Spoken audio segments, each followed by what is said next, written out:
조이의 북카페.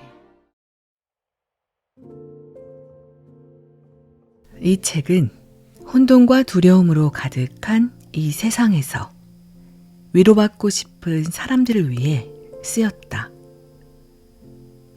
인생의 험난한 파도에 시달리다가 상처받은 영혼들이여, 아름다움과 축복과 잃어버린 기도에서 피난처를 찾으라. 오묘한 지혜를 찾으라. 이 책이 어두운 밤길을 걸어가는 당신에게 반짝이는 희망의 빛이 되고 내일을 살아가는 힘이 되기를. 안녕하세요. 조이 북카페에 오신 것을 환영합니다. 오늘은 1700년 동안 숨겨진 절대 기도의 비밀, 우주적 힘의 원리에 대해 양자 물리학적 해석을 시도한 역작 디바인 매트릭스의 저자 그렉 브레이든의 저서를 가지고 왔습니다.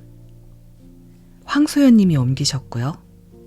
굿모닝 미디어에서 발행하였습니다. 뉴욕타임즈 베스트셀러 작가가 밝혀낸 과학적 명상과 치유의 비밀, 지금부터 시작합니다.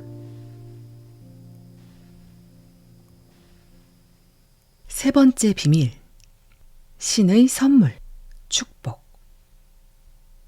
사랑이 흘러넘치고 훌륭한 인격을 소유한 사람조차도 인생의 시련 앞에서 믿음이 흔들릴 때가 있다. 캔터베리 대주교는 2004년 러시아의 베슬란 중학교에서 벌어진 참극을 보고 신에 대한 자신의 믿음을 이렇게 언급했다. 사람들이 엄청난 에너지를 쏟아부어 그토록 사악한 행위에 몰두하는 것을 보면 맞아요. 의심이 고개를 드는 게 당연합니다.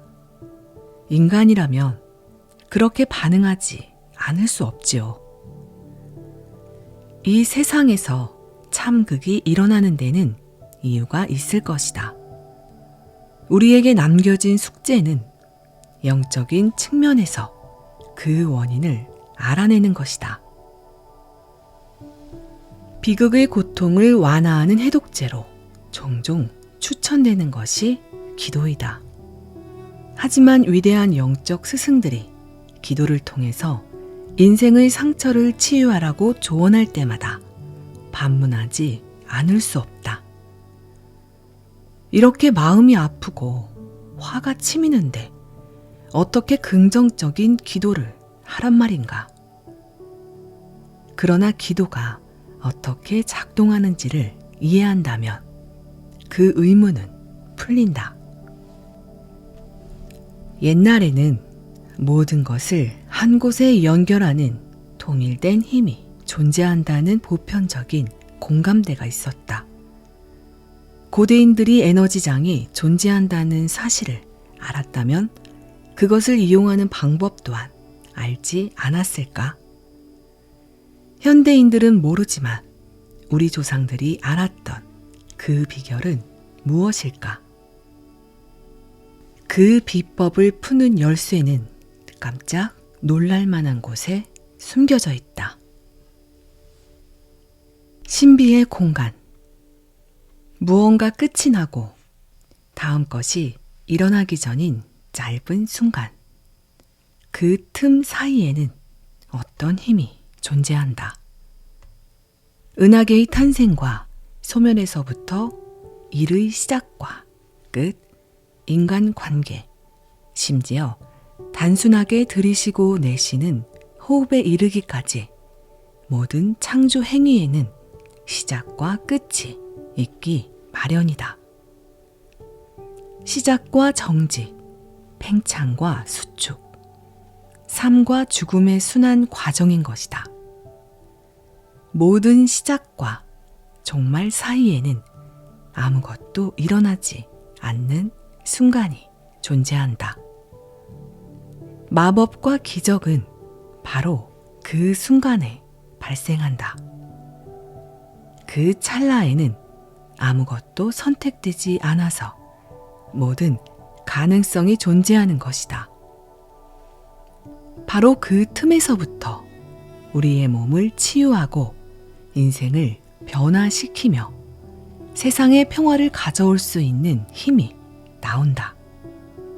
모든 사건은 이 강력한 마법의 순간에서 비롯된다.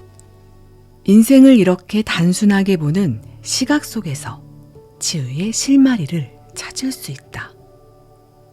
불빛 하나가 켜졌다가 꺼지고 다음 불빛이 켜질 때까지는 그 사이에 반드시 시간이 존재한다. 하나의 사건이 완성되고 새로운 사건이 아직 시작하지 않은 그 찰나, 그 공간 속에는 아무것도 일어나지 않는 완벽한 균형이 존재한다. 아무것도 없는 이 공간에는 삶과 죽음, 고통과 치유, 전쟁과 평화의 모든 시나리오들이 가능하다. 이곳에서는 우리의 감정과 기도가 인생을 만들어가는 청사진이 된다. 중요한 것은 어떤 마음으로 기도를 하는가에 따라 인생의 청사진이 달라지는 것이다. 에너지장이 마음속의 믿음을 반영하기 때문에 기도하기 전엔 상처와 분노를 제거해야 한다. 마음속의 두려움과 상처를 품고 있다면 신의 지성이 어떻게 치유와 평화를 반영하기를 기대할 수 있겠는가?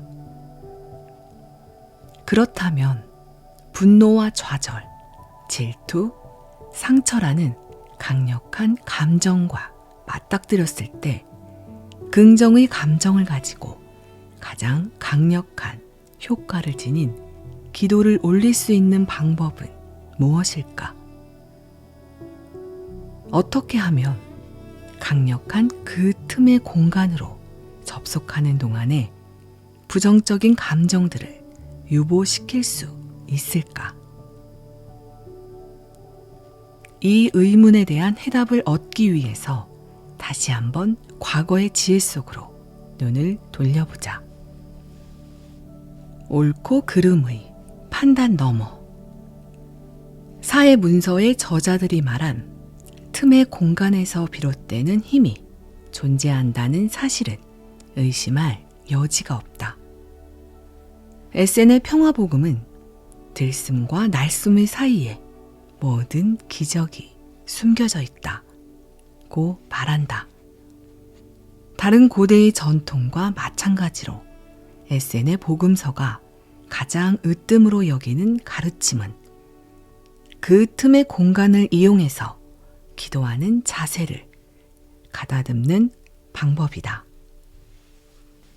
기도를 시작하기에 앞서 특히 어떻게 몸과 마음을 가다듬고 준비해야 하는지를 상세하게 설명하고 있다. 에센의 가르침은 그 짧은 순간에 모든 판단과 두려움과 상처를 일시적으로 유보하라고 말한다. 중립적인 자세를 갖고 나면 상처받은 마음에서 흘러나오는 탁한 판단보다는 건강함과 명료함을 기도에 실을 수 있기 때문이다. 그럼으로써 신의 지성과의 성스러운 대화에 몰입하게 되고 기도는 최대한의 효과를 발휘하게 된다.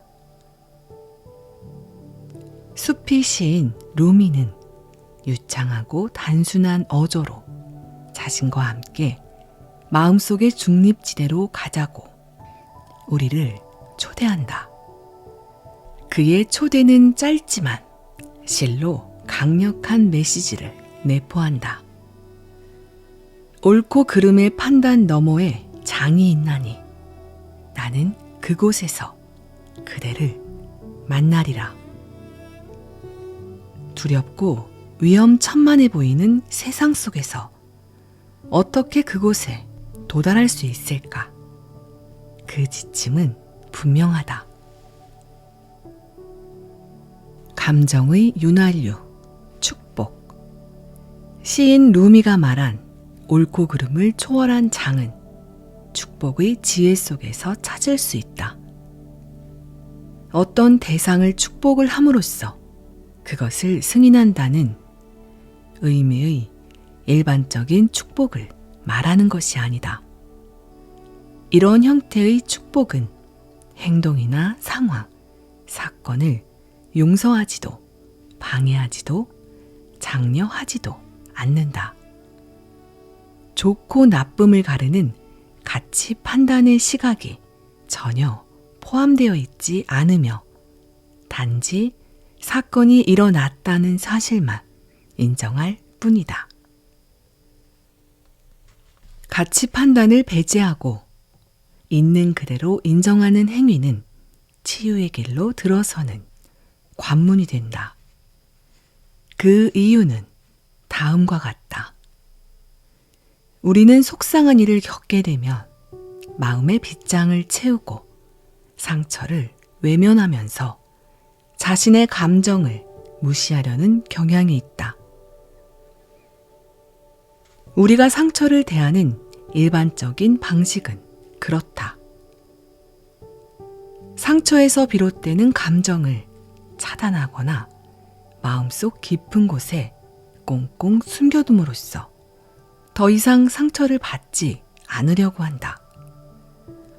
하지만 상처받은 마음은 저절로 낫거나 없어지지 않는다. 어디에 놓아두든지 드러나기 마련이다. 예상치 못한 때에 전혀 의도하지 않은 방식으로 표면 위로 떠오르게 된다. 전쟁과 성폭행에서부터 아동학대와 가정폭력을 당한 사람들이 흔히 이런 경향을 보인다. 과도하게 분노를 폭발하는 사람의 경우에 원인을 캐어보면 과거의 충격적인 사건에 속수무책으로 당했던 경험이 원인일 때가 많다. 그런 사람들은 가까운 사람이나 동료가 무심코 던진 말이 과거의 상처를 일깨워서 감정을 폭발하게 만든다. 감정을 억압하는 것은 일종의 방어기제다. 방어기제를 작동하며 예민한 감성에 충격을 주는 즉각적인 고통에 직면하지 않고 살아갈 수 있다. 상처를 위장하는 방어기제는 효과 만점일 때가 많기 때문에 아픈 경험을 극복하고 치유했다고 착각하기 쉽다. 무엇 때문에 상처를 받았는지 아예 잊어버렸다고 생각하기도 한다. 하지만 몸은 잊어버리지 않는다. 연구 결과에 의하면 인간의 DNA와 세포는 살아가면서 느끼는 감정과 직접적으로 소통한다고 한다. 신체는 각각의 감정에 대해 화학 반응을 일으킨다. DHEA 같은 생명 친화적인 호르몬이나 코티솔 같은 생명을 부정하는 호르몬을 분비함으로써 이른바 사랑의 화학 반응과 증오의 화학 반응이 일어나게 된다. 기뻐하고 감사하는 마음은 활기가 돌게 하고 한결 가벼운 기분을 유도하기 때문에 신체에 긍정적인 영향을 미치는 반면 분노와 공포는 정반대의 효과를 낸다는 것을 우리는 본능적으로 알고 있다. 전체론적인 관점을 견지하는 옛 사람들의 전통은 신체 곳곳에 쌓인 분노와 상처, 죄책감이 해소되지 않을 때 암과 같은 질병으로 나타난다고 본다.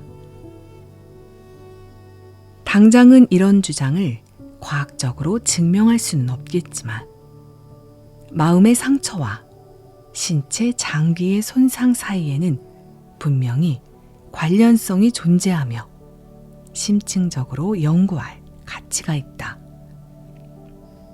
무엇이든 마음에 상처를 주는 것이라면 그것을 새로운 경험으로 변환시킴으로써 혜택을 얻는 방법을 찾는 것이 좋다. 그러려면 우선 상처를 인정하고 그것을 자유롭게 놓아 주어야 한다. 그리고 나서 축복의 행위라는 치유의 과정에 들어가야 한다. 축복의 정의. 축복이란 현재 마음을 괴롭히고 있거나 과거에 마음을 괴롭혔던 일에 대한 감정을 다시 정리하는 생각이나 느낌 혹은 감정이라고 정의할 수 있다. 다른 말로 하면 축복은 상처받은 감정을 몸 안에 가두어 두기보다는 해방시키고 치유의 빛을 향해 마음의 문을 열어 젖히는 윤활유라고 할 수 있다. 마음속의 윤활유를 바르기 위해서는 누가 고통을 받았고 어떤 이유로 고통을 받았으며 누가 그 결과를 목격했는지 상처받은 사건을 모든 측면에서 인정해야만 한다. 무엇이 축복인가에 대해 토론을 하다가 보면 무엇이 축복이 아닌가에 대한 분명한 개념을 갖는 것이 무척 중요하다는 생각을 늘 하게 된다. 내 마음을 아프게 한 사람을 축복한다고 해서 내게 일어난 일이 하찮은 일이 아니라거나 다시 일어나도 좋다는 뜻은 절대 아니다. 여기서 말하는 축복은 잔혹한 행위나 학대를 용인하거나 변명하는 것이 아니다. 상처투성이의 추억에 그것을 용인한다는 도장을 찍는 것도 아니요. 그것을 다시 경험하겠다는 뜻도 아니다. 축복은 고통스러운 경험에서 우리 자신을 해방시키는 일이다. 어떤 일이 일어났던지 간에 그것이 일어났음을 인정하는 것이다. 일단 마음속에 일어난 감정을 인정하고 나면 상처는 몸 안에 정체되어 있지 않고 몸 안을 돌아다닌다. 축복은 루미가 말한 옳고 그름을 초월한 장에 도달하는 관문인 셈이며 그 틈의 공간으로 접속하는 열쇠이다. 마음의 상처를 유보함으로써 그것을 다른 감정으로 대체하는 것이다.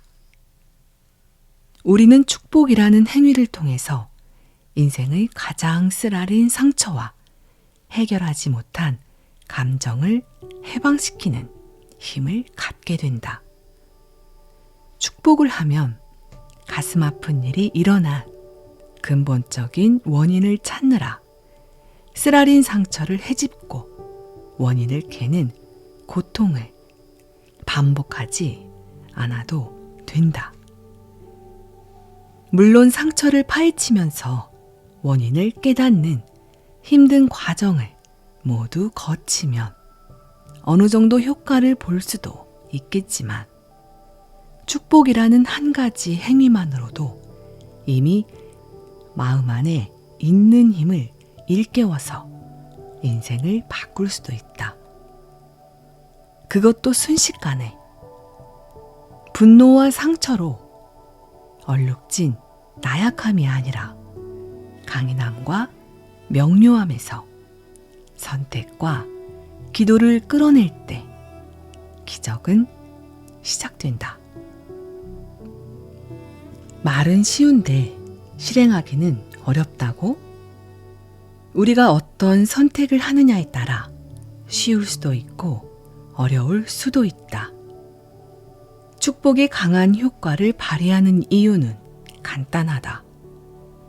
무언가를 축복하면서 동시에 판단을 내리기는 불가능하기 때문이다. 우리의 마음은 축복과 판단을 동시에 할 수 없도록 되어 있다. 이제부터 설명한 지침을 따라 축복의 과정에 동참하기를 바란다. 과거에 내게 상처를 준 사람이나 장소나 경험을 떠올리고 나서 축복의 과정을 시작해보자. 축복이 갖는 단순하지만 강력한 효과에 놀랄 것이다. 여기까지 낭독을 마치겠습니다. 그 다음 장은 축복을 어떻게 하는지에 대한 자세한 내용이 나와 있는데요. 그 내용을 축복 명상으로 영상을 만들어 보겠습니다. 끝까지 함께 해주신 여러분 감사합니다. 축복합니다. 사랑합니다.